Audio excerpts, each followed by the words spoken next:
the Go Hunt Life Show, hosted by Todd Nevins. This is Todd Nevins, and I interview people that had seemingly normal lives and careers going, but they pulled the ripcord to epically reinvent themselves in order to pursue a life full of purpose and passion.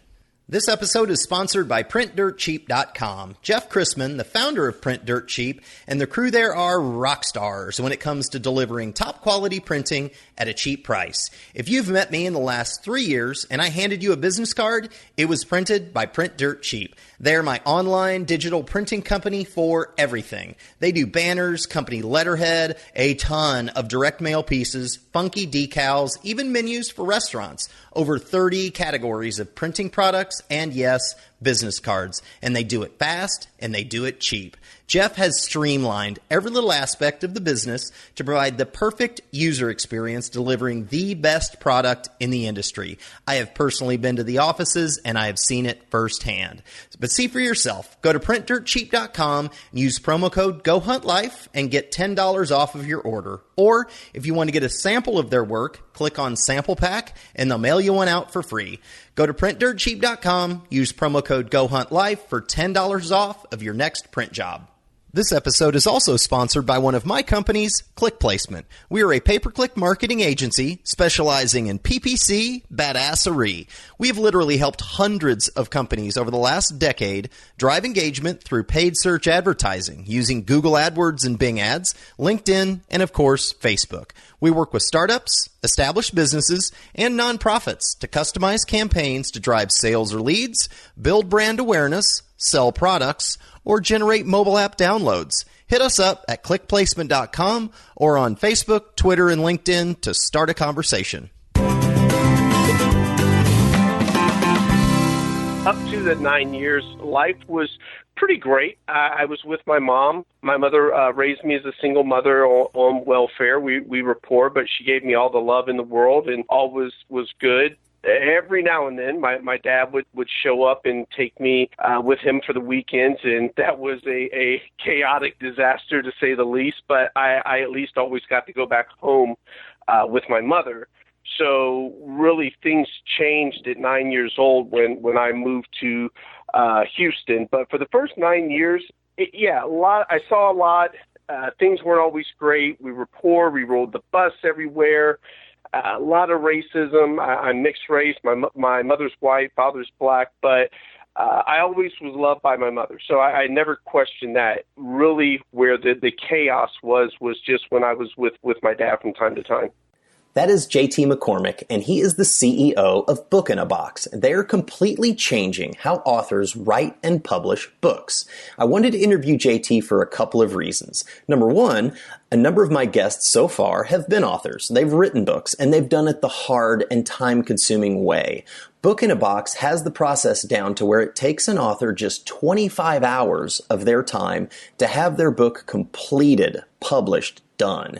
The other reason is that JT has an incredible story. He started his life in the ghettos of Dayton, Ohio, and the cards were stacked against him from the start. But he overcame those odds again and again and again, and he has ripcorded out of poverty, relying on his hustle and hard work. It's an amazing, sad, and excellent story detailed in his recently published book, I Got There. And this is the 50th episode of the Go Hunt Life podcast. If you would like to support the podcast, go to patreon.com/Go Hunt Life. Thank you very much to the patrons so far. And also a shout out to Lynn Graft of Storytelling for Entrepreneurs for introducing me to JT. My conversation with JT McCormick starts right now.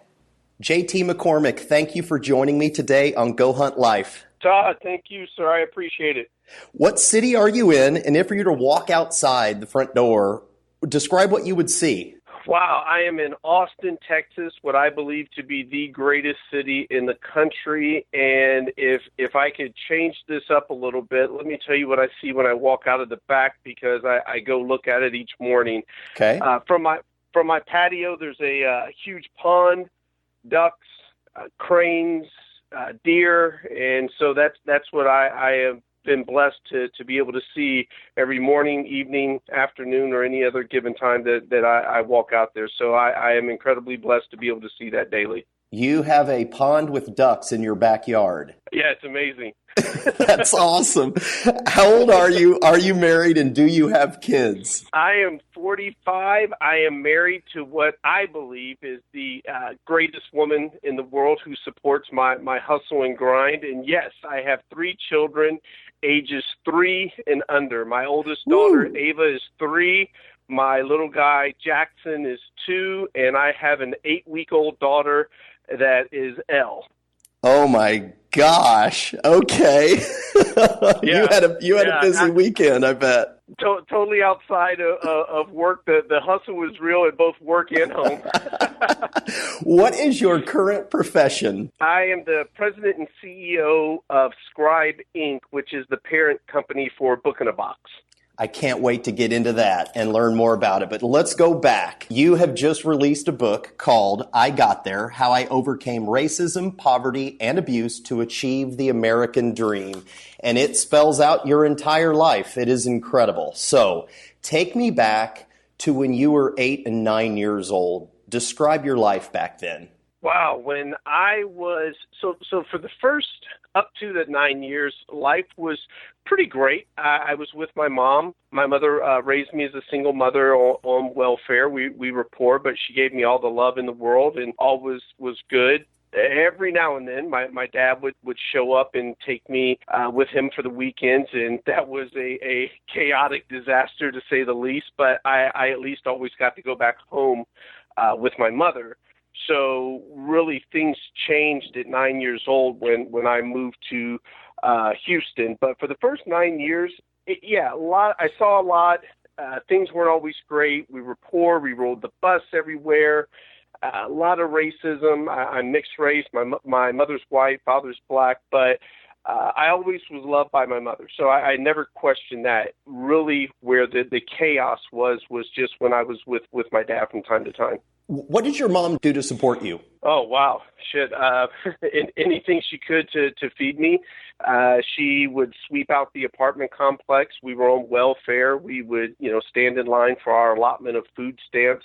I make the joke, it's not like now where people have a debit card who are on welfare. And so when they swipe their card, you really don't know that they're on welfare. We actually had the old school paper money where you had to be embarrassed to hand it to the cashier. And you even had to stand once a month in this long line at an office of some sort to receive your allotment of food stamps. So it was very embarrassing. But for the most part, I was raised as a product of the system.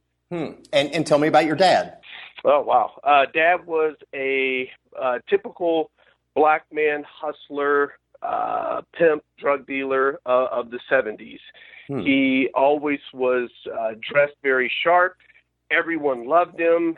He knew everyone. It felt like when he did pick me up, we couldn't drive a block without 17 people waving or saying hi and him pulling over and having a conversation. But he was not a good father, to say the least. He wasn't even an okay father.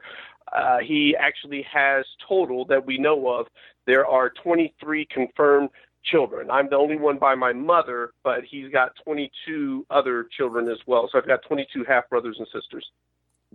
Did he support any of them? Hell no. So, there was not a lot of child support paid on any of those kids whatsoever. So, he got around. Yeah. Okay. Well, what were the circumstances of you moving to Houston? So my dad decided, and I really don't know the whole piece of the story because I was 9 years old, but I believe something spooked him out of the quote-unquote game, so he moved to Houston, I guess tried to make a good man's life, or he realized that the pimp game or the hustle game was stronger down in Houston, not really sure why. But while he was there, my mother was brought up on welfare fraud. And because she would work here and there under the table and while you were receiving welfare benefits, I guess that was a big no-no back then. So my dad actually knew the individual who was bringing her up on welfare fraud. And so my dad came back to Ohio and packed up all of my mom's things because this individual said, look, I can keep her out of prison, but she's got to leave the state and never come back. And Whoa. so, yeah, my parents obviously had no relationship, and that's how my mother got to Houston. That's how my dad got to Houston. That's obviously how I got to Houston. So that was the driver behind why we got the hell out of Dayton, Ohio at first. And she could never go back, but you're in Houston. You're there a year. Like, what transpired in that year, and then what took you back to Dayton?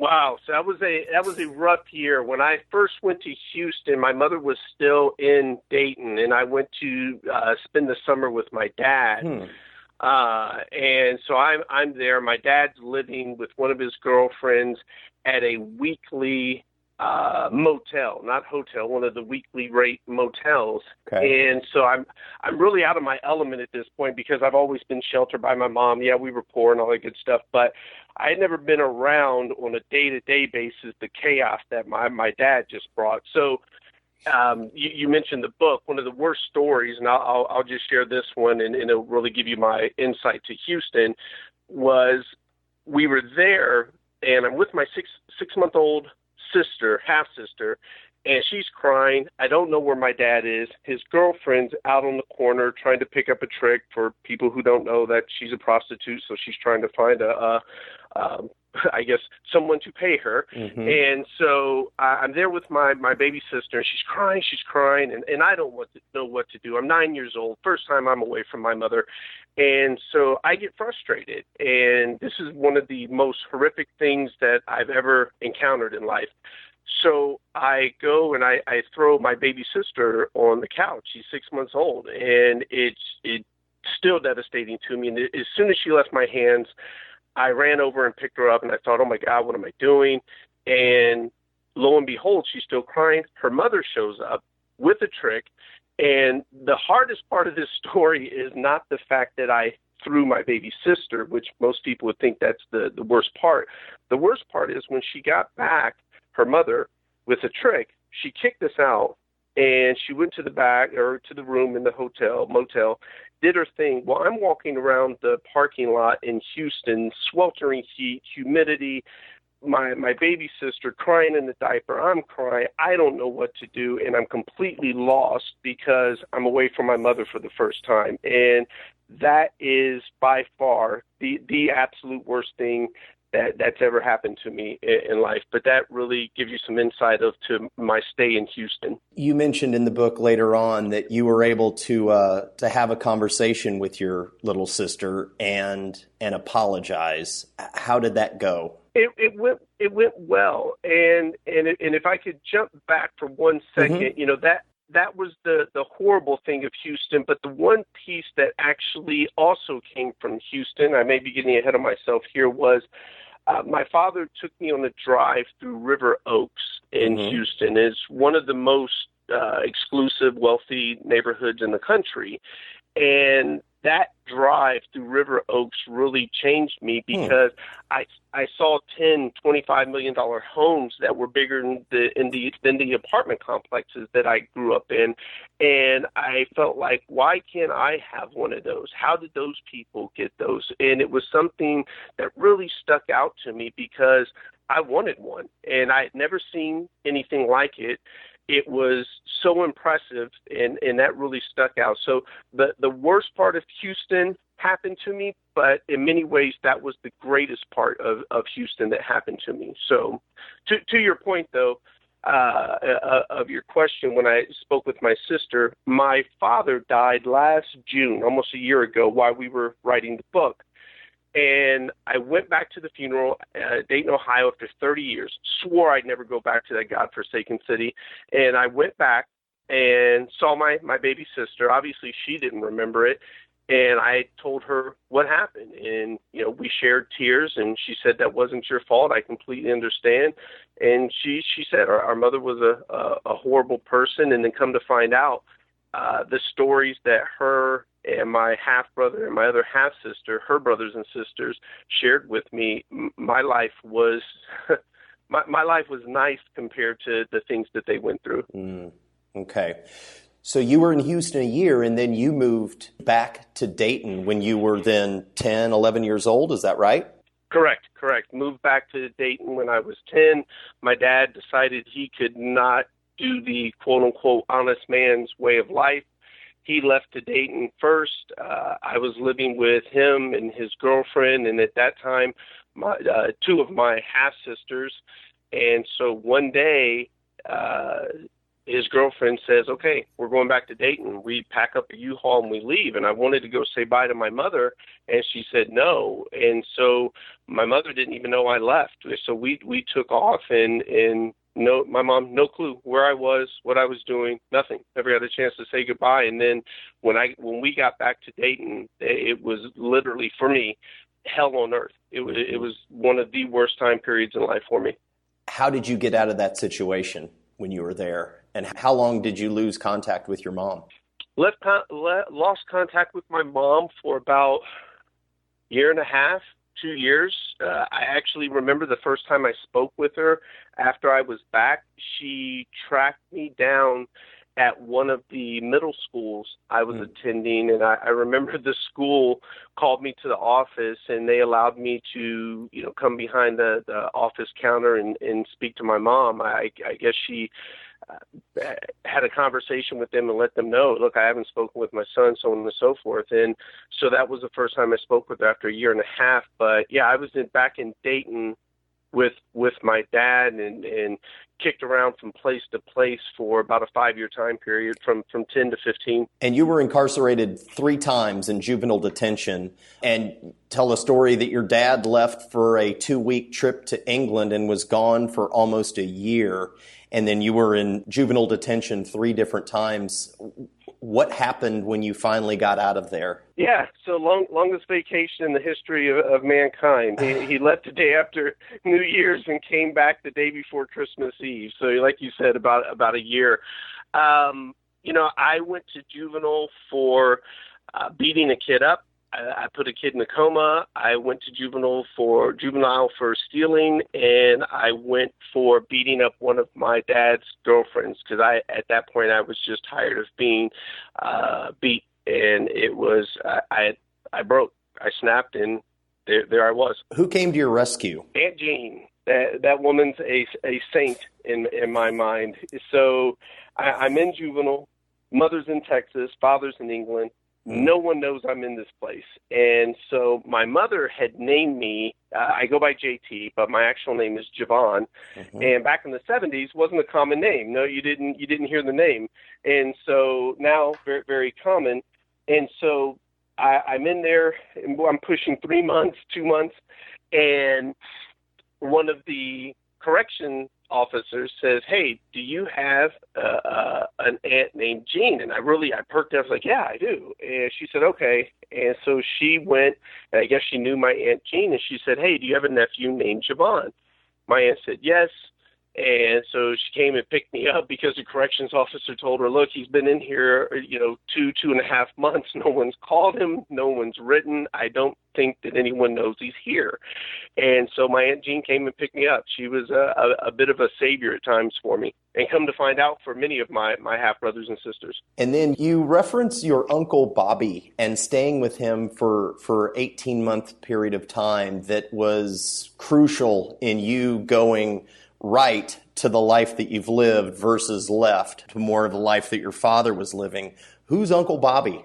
Uncle Bobby is my father's brother, and he, out of the family, I would say, as far as just working hard and structure and what you would call, middle-class success, that was my Uncle Bobby. And so really one time before I had tried to go live with my Uncle Bobby, and he said no. And then after I got out of the juvenile, not sure why he agreed to it, but my Aunt Jean took me over there. My Uncle Bobby agreed to take me in, and greatest 18 months ever in life for me because I learned structure, I learned discipline, I learned manners, I learned about God. I had no clue. Uncle Bobby was very structured. Book Bible study Tuesday, Bible study Thursday, church on Sunday. And so I learned structured, discipline, chores, routine, and it was the greatest thing in the world for me. I learned manners. How did you earn your first pair of Air Jordans? Wow. So I get my first report card when I'm living with Uncle Bobby, and I've got D's and F's. And so my Uncle Bobby tells me, he says, go upstairs, take off all of your clothes, leave on your underwear. And I'm thinking, what the hell? And so he shows up with this leather strap and commences to just beat my ass with it. And then he sits me down and he says, what do you want? I had no clue what he was talking about. No one had ever asked me what I wanted. And so when I'm sitting there, he asked the question again. And I look at him and I say, okay, what do you mean? What do I want? And he says, son, what do you want? And I just couldn't comprehend it. And he said, look, in this house, we work hard. You got to bring in good grades. And this is a very limiting comment that he made, but it is what it is. He said, look, I don't expect you to get all A's, but that was his expectation for his kids. And he said, but I want you to bring in B's and C's. And so I said, okay. And he said, if you bring in all B's and C's, what do you want? What do you want me to get you? And I said, a pair of Air Jordans. And so for the next 6 weeks, I busted my ass. And I worked hard, and I got my report card, and I thought I won the lottery. I had all B's and I believe a C or 2 C's. So I waited on the porch for Uncle Bobby to show up, looked, there he is. He pulls up. And I said, Uncle Bobby, showed him my report card. He said, great, I'm proud of you, son, so on and so forth. He said, hey, I got to run up to the mall here. Do you want to go? Yeah, for sure. We go up to the mall. We walk past Foot Locker, so I'm a little devastated because I thought that's where we were going. Right. And nothing. We come back, and he looked at Foot Locker. He says, is that the place? I said, yeah. And so we walk in, and he said, okay, tell the man what you want. And I told him, and I got the box of Air Jordans. I smelled them. I looked at them. It was, even now, I got a smile on my face how great that moment was, because it just, so much. It was more so about what it taught me as far as follow through. If you do this, you'll get that. And I learned cause and effect, I guess, if you will. But yeah, it was a very pivotal moment for me, and a moment that I realized that a lot of kids from my situation don't receive. So he gets you a one-way plane ticket back to Texas, and you reunite with your mom, this time in San Antonio. Is that correct? Correct. What happened? It seems like it kind of normalized a little bit at that point as far as your routine and structure. Yeah, my dad had come back from England, wanted me to live with him, and my Uncle Bobby, for years, I thought it was my Uncle Bobby that put me on the plane, but my mother actually worked hard, overtime, saved her money, and saved up enough to send my Uncle Bobby a plane ticket. And my Uncle Bobby took me to the airport and said, get the hell out of here. And so I went with my mother, and yeah, there was some normalcy. I was happy to be reunited with my mother, but it had also been 5 years, and I was a teenager now, and so there was, we struggled, and my mother was still working nonstop, trying to make ends meet and feed me and pay the rent and so on and so forth. But yeah, there was some structure, some normalcy. One of my favorite memories is I went back in the summer. That November, my mother had a hysterectomy, but she knew how much I loved Christmas. And literally 2 days after her hysterectomy, we were on top of the roof of the house hanging up Christmas lights for my first Christmas back with her. Yeah. And so that was great. Wow. Okay. So you go to school. One of the funnier parts of it, you didn't graduate with your graduating class at high school, but you finished your diploma that summer. How did you get your diploma? So yes, and I'll put a few pieces onto that as well. Okay. I get there my sophomore year of high school. My mother takes me into the guidance counselor, and they're putting my schedule together for my classes. And again, I just got pushed through the system in Dayton, Ohio. I mean, it was ridiculous. So anyway, we're sitting there, and the counselor says, okay, well, you're a sophomore. You should be in geometry. truth be told, first time I'd ever even heard the word. In my mind, okay, I'm going to go in here and I'm going to knock it out. I'm going to pay attention. I'm going to work hard. I get in there. I don't know what's going on. So 6 weeks goes by. Obviously, I fail. They take me out. Long story short, I was not equipped to be in high school. My education level at that point was very low, probably that of maybe a seventh grader at best. But I graduated high school. I never, to your point, never got to walk the stage with my graduating class, had to go to summer school.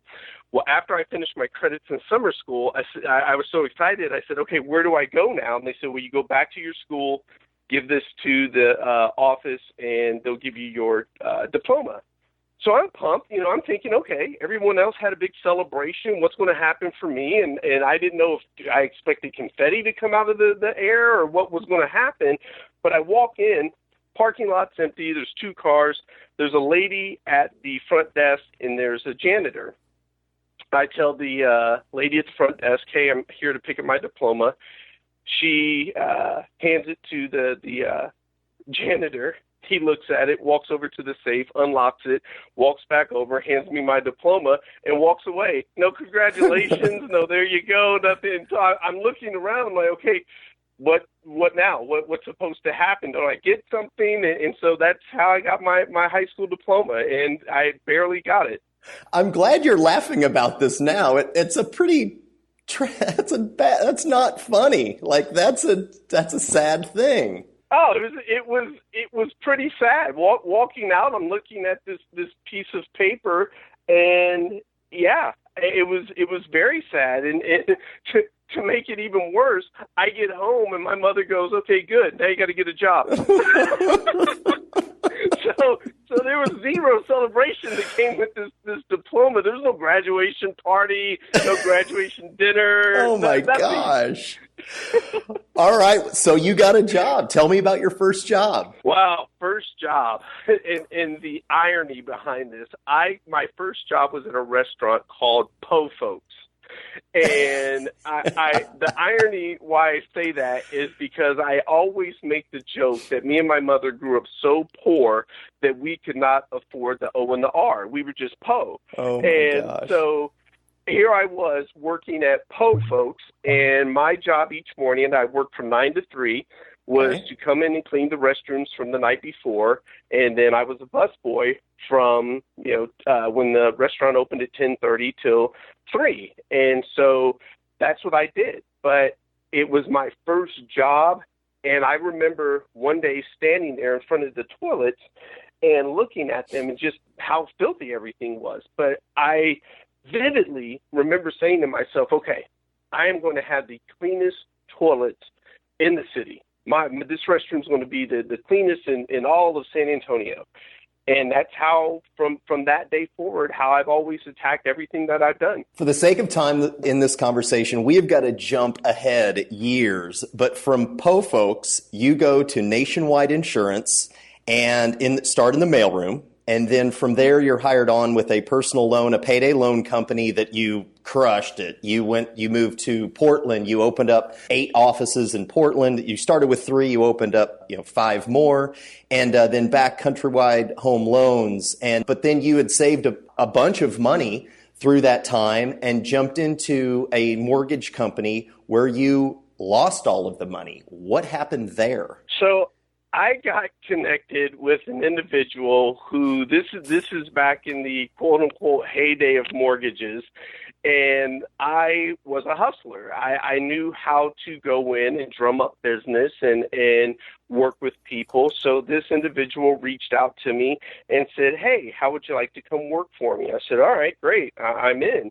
And it didn't hurt that he gave me a signing bonus. And I thought, okay, this is like the greatest thing ever. I'm not even in the NFL. And so come to find out, he was a bit of a Ponzi scheme. And I'll explain just briefly what happened is, aside from he had multiple businesses working. One of his businesses, though, what they would do is take $100,000 from individuals, and they would guarantee people 8% on a certificate of deposit, which is unheard of. And so what people didn't know is why he would take that $100,000, he would go secure it, and then he would borrow $100,000 from it and invest in other assets, investments, whatever the case may be. The thing that really sucked is no one ever got hurt. And what I mean by that is if anyone ever requested their money back, he always gave it back.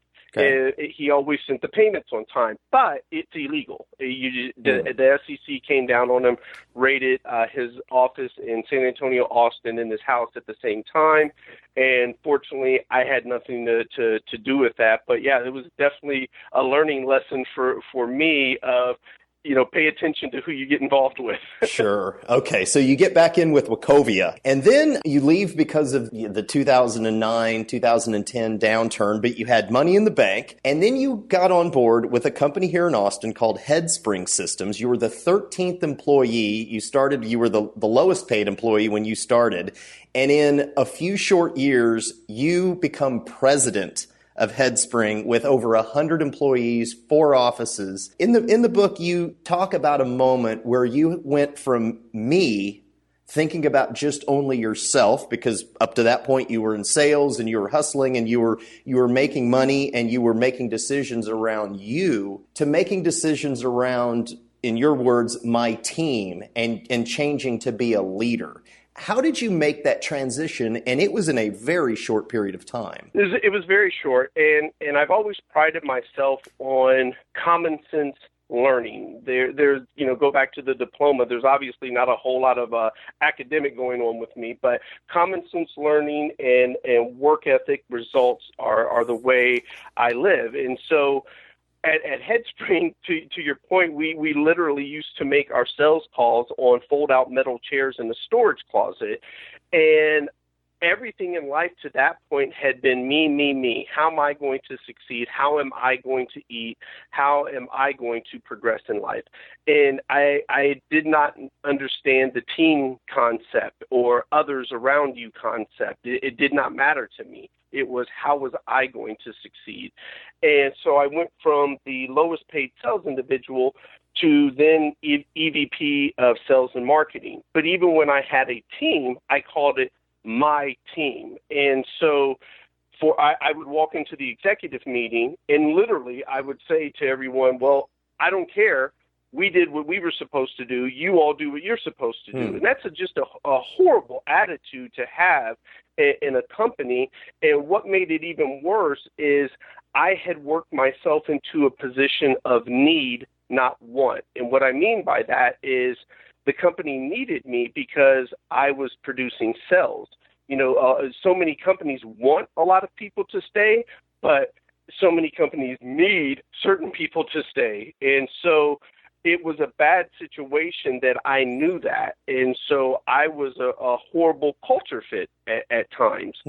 But when I got promoted to president, it really hit me hard, like a bus just came out of nowhere and hit me that, wow, I can't succeed with a me mentality. In fact, I need smart people around me that make me better as an individual. So my attitude just completely overnight turned from, okay, how do I make myself successful, to how do I make those around me successful? And better yet, how do I surround myself with people who are far smarter than me? And that's something for me in leadership I live by. I don't ever want to walk in a room and be the smartest person in the room. In fact, if I'm the smartest person in the room, excuse my language, we're all fucked up. So I intentionally look for those who are brilliant and attempt to surround myself with those individuals. What are you most proud of that you accomplished at Headspring? Wow.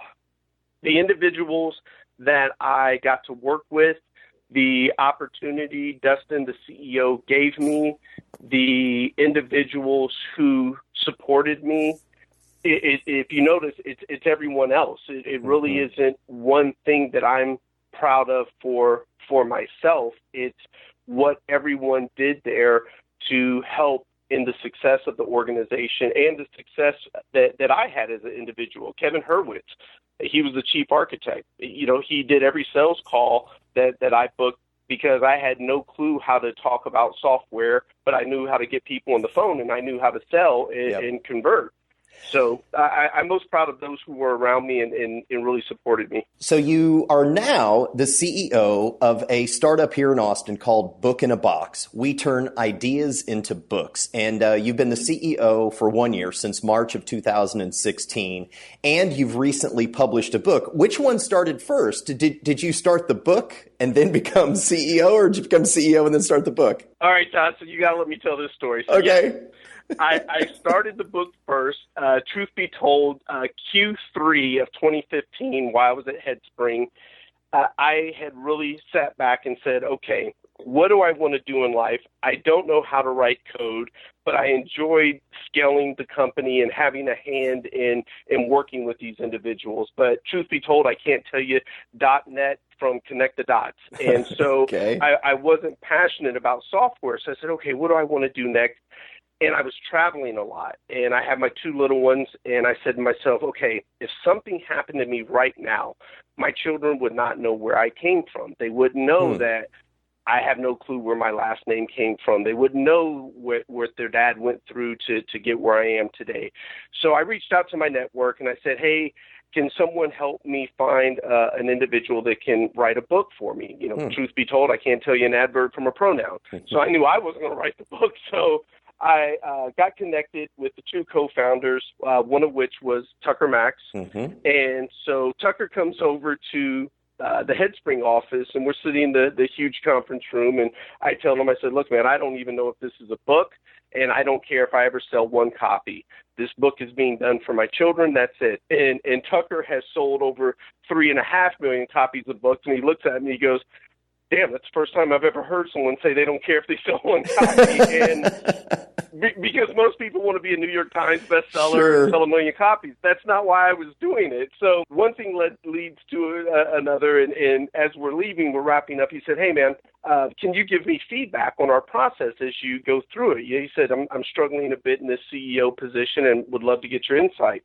Okay. I thought, yeah, okay, why not? So I get the first email from his company, and I called him up and I said, hey, do you still want feedback? And he says, yes. I said, okay, here we go. I said, I don't pull punches. You guys are doing this great. This is phenomenal. Don't take this away. Over here, this is horrific. Stop this now. This is horrible. This sucks. This needs to be improved. And he goes, you got all that from an email? I said, yeah. He goes, hey, would you sit on our advisory board? And I said, okay, why not? I don't have anything else to do. I'm transitioning, want to find out what's going to be next for me. Long story short, I wake up one day and I'm the president and CEO of Book in a Box. And so I went there to write my book and ended up running the company. The process of writing a book is awesome. So an author goes through a 6-step process. It's positioning, the outline, you are interviewed, the editing, publishing and distribution, and marketing. So the author doesn't write. They are interviewed and speak, and their words are put into a book. That is game-changing. How was it to go through that process? Phenomenal. And I know I'm going to sound like a bad infomercial here, but if a guy who can't tell you an adverb from a pronoun and a guy who got his high school diploma from a janitor could get through the process and write a book, damn it, anybody can do it. But yeah, no, it's really in this day and age where we're all competing for time and attention with work, family, and all things in between. It's so difficult to sit down and try to put pen to paper and think about your thoughts and write the thoughts down. So what we do is we go to the individual, or they come to us, and we pull that information from them through a series of interviews. And the number one goal at the end is for us to publish an incredible book that is written in your tone, your voice. So when someone picks up the book, it should sound as if you are reading the book directly to them. How long does the process take, and how much does it cost the author? So all in the amount of hours that you will spend. It's the process itself is anywhere from 5.5 months to 7 months. Again, we've got family, work, things that pop up for us. But when the author commits to the process and the schedule, you're going to spend all in for you over the 5.5 to 7 months. You're going to spend about 25 hours of actual work. And most of that is very, very much front loaded through the series of interviews. Oh my gosh. That's not much. It's nothing. It's nothing at all. 25 hours. 25 hours. Yep. And it's mainly the interviews, and like I said, once we get the manuscript, you'll do some revisions. You're going to go through there, but all in, you're going to spend about 25 hours, 30 if you just feel like you want to do some extra work. But even to your point, even if you spend 30 hours over a 5.5 month time period, it's nothing. That blows me away. How much does it cost? $25,000, $5,000 a month for 5 months. Amazing. Okay. So you're the CEO. I mean, Tucker Max and Zach O'Brunt founded this in August of 2014. When you went to Headspring, you were low man on the totem pole, and then you worked your way up. Now you're brought into a company where you're the CEO. I mean, it's their baby. It's a startup. And in the first 2 years, they bring in a CEO to run the thing. How did you feel coming into an environment like that? It was, I would lie if I said it wasn't challenging. One, you've got two co-founders. Like you said, it's their baby. But one of the co-founders has credentials like no other. I mean, Tucker Max is one of 3 people in the history of the world who have had 3 New York Times bestsellers on the list simultaneously. Malcolm Gladwell and Michael Lewis are the only other 2 people that have done that, nonfiction. And so when you take those things into consideration, the fame that he has, how many books he sold, yeah, it was challenging. It was very much a challenge to take 2 co-founders and say, okay, guys, you're not doing this right. This piece over here is horrible. You got to do this different. And I'll say this for all entrepreneurs, what I've come to learn is most, if not all, entrepreneurs or founders don't wake up one morning and say, man, I want to be in charge of operational metrics, KPIs, income statements, and balance sheets. Oh, and you know what? Sprinkle a little healthcare and people firing and hiring into that. No. They all had a great idea, and the idea blossomed into a business of some sort, and they found themselves in a business and not knowing how to scale a business. What's been beautiful for us in the relationship is we've got everybody in the right seat now. I came in, had to fire quite a few people or let them go when I joined the organization. And we just had to structure the company. Operational metrics. How many books had we published? We still make the joke about my first quarterly summit that we had with our all hands together. And I asked the question to the tribe, how we refer to ourselves. I asked the question, I said, hey, how many books did we publish in Q1? Nobody could tell me. And so let me get this straight. We're a publishing company. We have no clue how many books we published in Q1. Oh my gosh. And so, yeah, that was the joke. But no, we've definitely turned the ship around, and we are in a phenomenal position. And I got to share this last piece with you, Todd.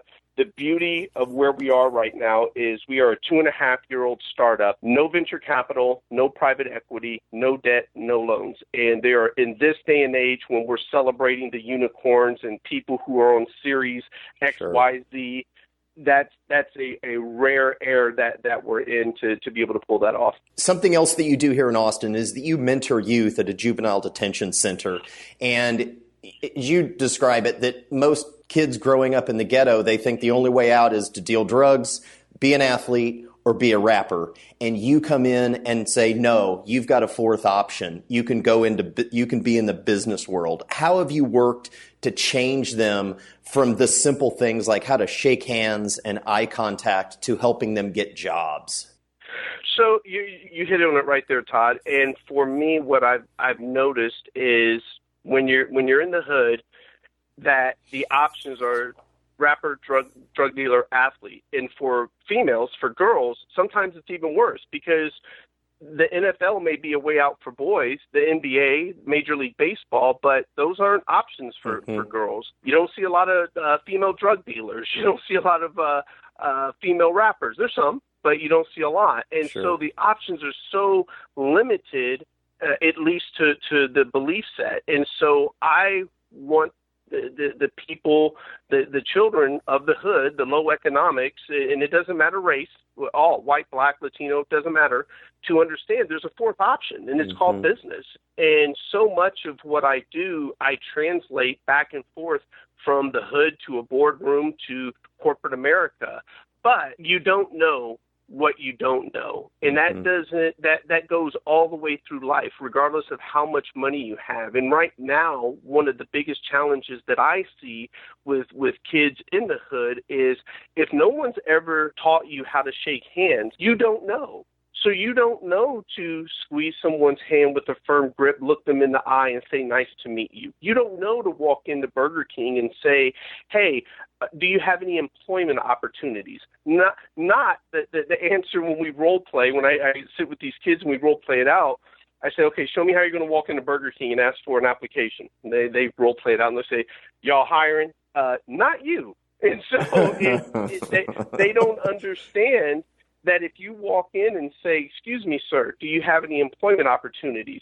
Right off the bat, you've just moved to the top of the list because no one's coming and saying that. So you don't know what you don't know. And that really pains me because I feel that there's so many more people in those economic environments who could be so successful in business, but they don't understand, know, or even believe that they can escape their circumstances. Last question. We are recording this conversation the day after Mother's Day. So what does that day mean to you, and how did you spend it? So I actually brought my mother to town. She's here in Austin right now. So it's pretty awesome. We did Mother's Day. We did brunch yesterday. I've got a phenomenal wife that's given me 3 children, supports my hustle. My mother's here who's raised me and put me in the circumstances that I'm in. And so it's an honor to be able to provide for my wife and children, for my mother to see how I live now and the success that I've had. And there's still so much to come. So we spent it together yesterday with my 3 children, did a Mother's Day brunch, and just enjoyed one another. I'm big on time. It's the one thing I can make all the money in the world. I can't buy more time. What'd your mom think of the book? Her biggest fear with the book was she did not want to feel that she left her child and her child was, that she put me in those circumstances. And, from reading the book, that's not my view of my mother whatsoever. Right. And so, but that was her greatest fear. So she was very relieved to know that my view on her. And one piece that really came from the book for me is many of the things that I put in the book, Todd, I realized I had never expressed directly to my mother. And so I've made a commitment in life now that, and bear with me, people will die and we go to funerals and people will stand in front of the funeral and say all of these great things about this individual, and people will share moments. And it really hit me that, you know what? That person's not here anymore to even know that you felt that way. And so I've made a goal of mine to always express to individuals how I feel about them, how my admiration or my support or my thoughts, maybe share a memory, something that's made me laugh. Because we wait until someone dies, and excuse me, but at that point, who really cares?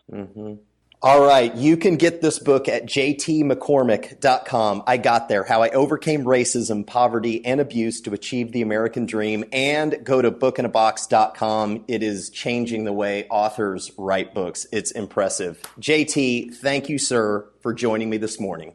Thank you, sir. Always a pleasure, very humbling, and I'm flattered that you've given me the opportunity to speak with you and your audience. Thank you very much.